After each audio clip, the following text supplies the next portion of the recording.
Evening, कैसे हैं आप सब? राधे राधे। मैं भी ठीक ठाक हूँ। अभी शाम का टाइम हो रहा था और पिछले व्लॉग में आप लोगों ने देखा था कि मैंने शाम को बनाया था, आलू बैठाया था बॉयल करने के लिए। तो उसके बाद मैं यहाँ पे चटनी बनाने के लिए टमाटर निकाल रही हूँ, क्योंकि मैं सोच रही थी कि आलू बॉयल करने के बाद मुझे आलू पराठा खाने का मन करने लगा। तो फिर मैं सोच रही थी कि चलो फटाफट से टमाटर ढेर सारा अभी बचा हुआ है, तो टमाटर की चटनी भी बना लेंगे और आलू पराठा भी हो जाएगा, तो फटाफट से खाना जो है बन के रेडी हो जाएगा। और इसमें थोड़ा सा भार कम भी पड़ता है। और टमाटर रखे रखे अभी बरसात के दिनों में ना बहुत ज़्यादा कीड़े लग जाते हैं या ख़राब हो जाते हैं।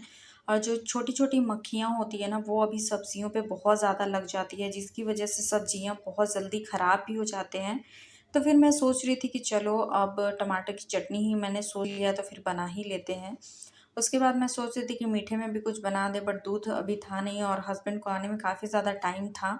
तो इसलिए मैं फिर सोची कि चलो आलू का पराठा और चटनी भी बना देंगे। बाबू भी आलू का पराठा बहुत अच्छे तरीके से खा भी लेती है सॉस के साथ, और मैं फिर बना भी दूँगी तो वो भरपेट खा लेगी। वरना वैसे रात को ये खाना खाने में बहुत ज़्यादा दिक्कत करती है।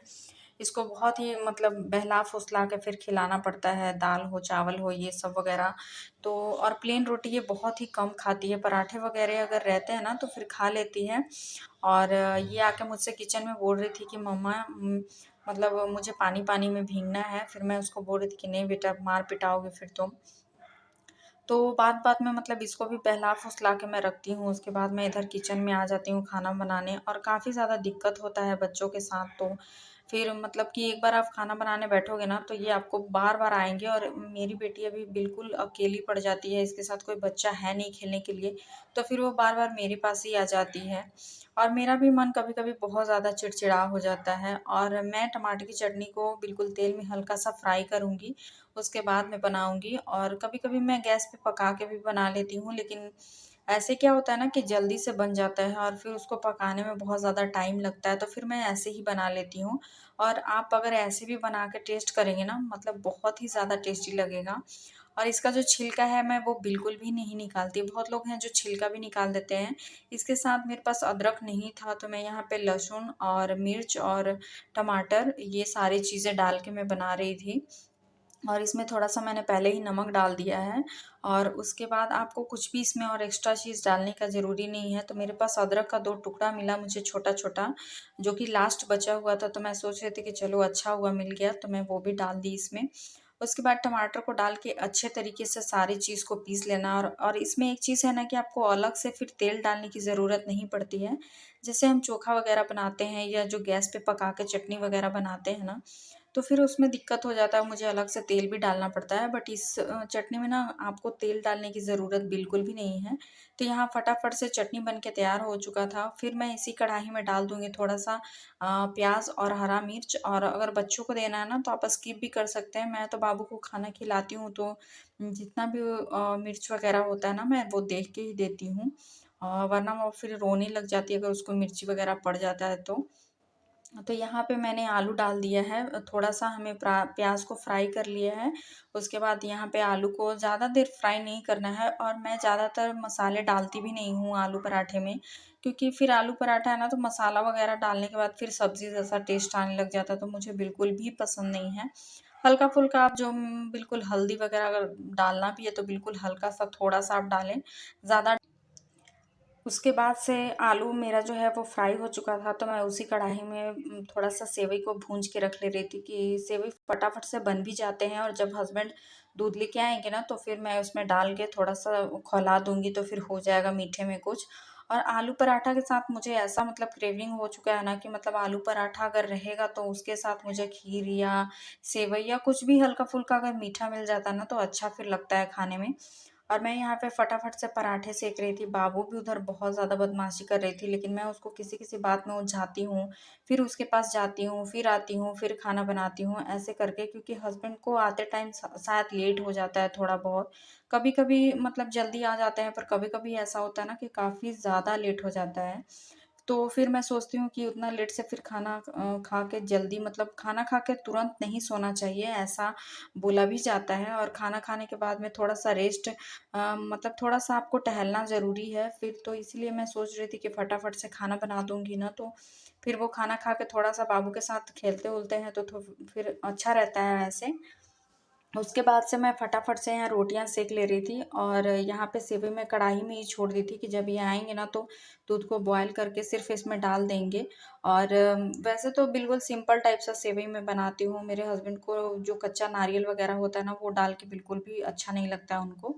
तो नारियल का बुरादा वग़ैरह होता है ना, तो मैं फिर डाल देती हूँ, लेकिन अगर नहीं होता है तो फिर मैं छोड़ देती हूँ, क्योंकि बड़ा-बड़ा नारियल जैसे ही उनको मुँह में पड़ता है ना, तो फिर अच्छा नहीं लगता है। और यहाँ पे आलू पराठा मेरा लगभग सारा बन ही चुका था, थोड़ा बहुत और बचा हुआ था। और ऐसे भी मतलब 2 पराठे वो खा लेते हैं और 2 कभी-कभी ऐसा होता है कि मैं 3 पराठे अगर छोटे होते हैं ना, तो मैं खा लेती हूँ। और मेरे साथ बाबू भी मेरे में कभी-कभी, कभी इनके साथ बैठ के खा लेती है, और अगर दोनों हम लोग हस्बैंड-वाइफ साथ में बैठ के खाते हैं ना, तो फिर बाबू भी खा लेती है अच्छे से। कभी-कभी ऐसा होता है कि इनको बहुत ज़्यादा भूख लगी हुई होती है, तो मैं पहले इनको ही दे देती हूँ, क्योंकि फिर साथ में बैठ के मतलब मेरा मन नहीं करता है खाने के लिए, क्योंकि मैं खाना बना के तुरंत आने के बाद ना फिर आपका मन नहीं करेगा। और हस्बैंड आ गए थे ड्यूटी से, तो वो दूध लेके आए थे, तो मैंने बॉयल करके इसमें डाल दिया है और देखिए कितना फटाफट से बन जाता है। तो खाना यहाँ बिल्कुल बन के रेडी हो चुका था। ये बोल भी रहे थे कि मुझे जल्दी दे दो, भूख भी लगा है। तो फिर मैं इनको खाना दे दी थी और आज का ये मेरा खाना रहा। कैसा लगा आप लोग बताइएगा? ये है सुबह नेक्स्ट डे का वीडियो। तो अभी हस्बैंड जो थे ड्यूटी चले गए थे, नाश्ता वगैरह सब कुछ करके, उसके बाद में आया था ये पार्सल। और इसमें क्या था मैं आपको दिखाती हूँ। ये बच्चों के लिए बहुत ही ज़्यादा इम्पोर्टेंट चीज़ है। अगर आपके घर में छोटे बच्चे हैं ना, 2 साल, 2.5 साल, 3 साल के, मतलब ऐसे तो आप अगर 2.5 साल से ऊपर आपका बच्चा है ना, तो आप ये मंगा सकते हैं। ये जो है वो मैजिक बुक है और इसमें सारा चीज़ बनाया हुआ था। इसके साथ में रिफ़िल भी दिया हुआ है, यहाँ पे 6-7 रिफ़िल दिया हुआ है। एक यहाँ पे पेन दिया हुआ है और जेल वाला टाइप का पेन। और उसमें बच्चे जो है ना, पेंसिल वगैरह जो फिसल जाता है उनके हाथ में, तो फिर लग नहीं पाता है अच्छे से। तो उनके लिए यहाँ पे एक रबर टाइप का लगाने वाला भी दिया था, कि बच्चे इसको बिल्कुल अच्छे तरीके से हाथ में पकड़ के फिर उसको लिख सके, क्योंकि बच्चों के हाथों से ना पेन वगैरह जो स्लिप होता है ना, वो नहीं फिर हो पाएगा। तो मैं इसमें एक रिफिल लगा देती हूँ। और ये जो आप देख सकते हैं ना, डॉल्फिन जैसा बनाया हुआ है, ये पेन में ही लगाने के लिए दिया गया है। कि बच्चे इसको आसानी से पकड़ भी लेंगे और उनके हाथ में से ये फिसलेगा भी नहीं, बहुत आसानी तरीके से बच्चे लिख पाएँगे। तो अगर आपके घर में छोटे बच्चे हैं ना, तो ये बहुत ज़्यादा बुक जो है अभी ट्रेंडिंग में भी चल रहा है और बच्चों के लिए बहुत ज़्यादा। ऐसे तो मैं बाबू को हमेशा कॉपी पे डॉट डॉट बना के ही सिखाती थी, बट इसके आने से अब मुझे थोड़ा सा इजी हो जाएगा, क्योंकि डॉट डॉट बनाना नहीं पड़ेगा। और ये मैजिकल बुक मतलब इतना अच्छा है ना, कि अगर आप इसमें लिखते भी है ना, तो वो बिल्कुल खुद से ही मिट जाता है, इसीलिए इसका नाम मैजिक बुक रखा गया है।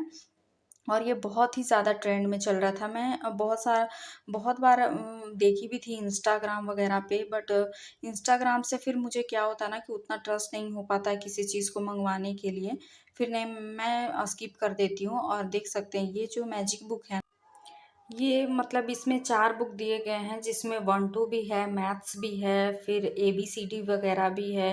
फिर आप इसमें 1+1 = 2 ऐसा मैथ्स भी बना के दिया गया है। और एक में है 1-2 और ये सारा चीज़ तो मैं बाबू को दिखा रही थी, और ये बहुत ज़्यादा एक्साइटेड थी इसको लेके। ये बार-बार बोल रही थी, "मम्मा मुझे दो।" और इसमें नंबर सिस्टम दिया गया है लिखने के लिए। तो यहाँ पे मैं 0 दिया गया है, मैं आपको एक लिख के दिखाती हूँ। और सबसे बड़ी बात ये है कि बहुत यूज़फुल चीज़ है। आजकल मार्केट में ऐसी यूज़फुल चीज़ें बहुत ज़्यादा मिलती हैं। अगर आप कॉपी में डॉट डॉट वाला लेते हैं ना, तो ऐसे बच्चों के लिए बहुत ज़्यादा पेज बर्बाद हो जाते हैं। और इसमें क्या एक ख़ासियत है कि अगर इस पे मतलब बच्चे आराम से प्रैक्टिस कर सकते हैं। और इस पे बच्चों को इरेज़र की ज़रूरत भी नहीं पड़ती है। कई बार बच्चे होते हैं जो इरेज़र को खा जाते हैं। तो ये सब चीज़ों से बचा जा सकता है, और ये बहुत ही यूज़फुल भी है बच्चों के लिए, कि इसको लिख के आराम से ये खुद ही इरेज़ हो जाता है, इसको इरेज़ करने की ज़रूरत नहीं पड़ती है। तो ये सारी चीज़ें जो होती है ना, वो ज़िंदगी को थोड़ा-सा आसान बना देती है। और हम लोग को भी प्रैक्टिस करवाने में अच्छा लगता है। उसके बाद हो रहा था शाम का टाइम, तो ये अभी मैं दाल पीठा बनाई थी, और जो लोग बिहार के हैं उनको पता होगा दाल पीठी क्या होती है, और ये आटे से बनाया जाता है जो इसमें मैंने डाली है गोलियाँ।